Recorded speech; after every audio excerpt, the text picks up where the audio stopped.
things happening, and there you go, open invitation. But Josh, I was blown away, but you kind of see it, you know, all the warts and all the challenges of robotics. It's getting better, but tell us a bit about why it's such a tough thing to do. Yeah, look, I think automation in general, advanced automation, has always been tough, right? I think any company who's taken on the task of achieving it and tells you that it's not tough is not a company that you should work with. It's a fundamentally hard problem. Automation, Industry 4.0, right? It gets tough. It's fundamentally difficult. It gets tougher the more niche you get, the deeper the level of the specific challenge that you're trying to solve around a particular task for robotics to achieve. It gets harder and harder and harder the deeper you go.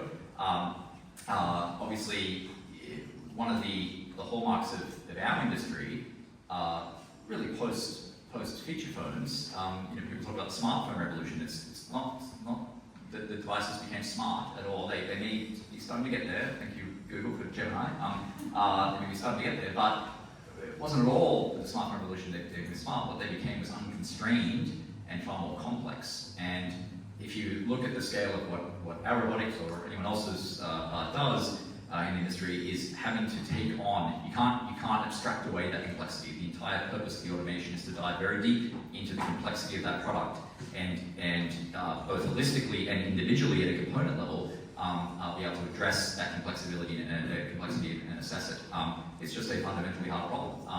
I'm certainly, it's taken us a decade to get there, roughly, right? I can share with you that when we first started, just simple things like gripping, right? Picking up the device or plugging it in.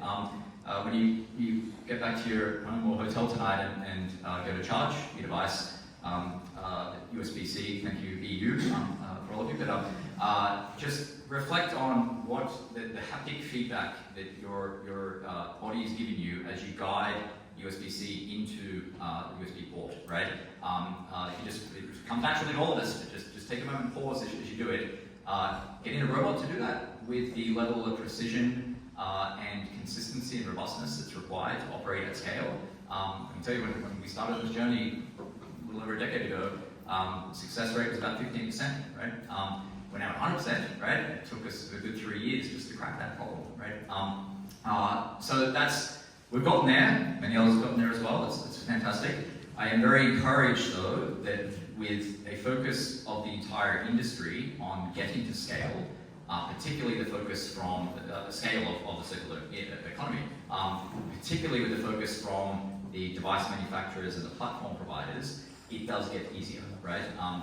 Some of the features that Rachel from Google talked about earlier, that Android Google as a platform provider can build in Android, make it easier, right? And I see that trend continuing, which is fantastic. The more that all of us as an industry get behind making products that are not only sustainable, but are practically sustainable, and one dimension, there's many dimensions, but one dimension of that is making it able to be assessed in an automated fashion in a way that doesn't take many companies a decade to get there and keep up.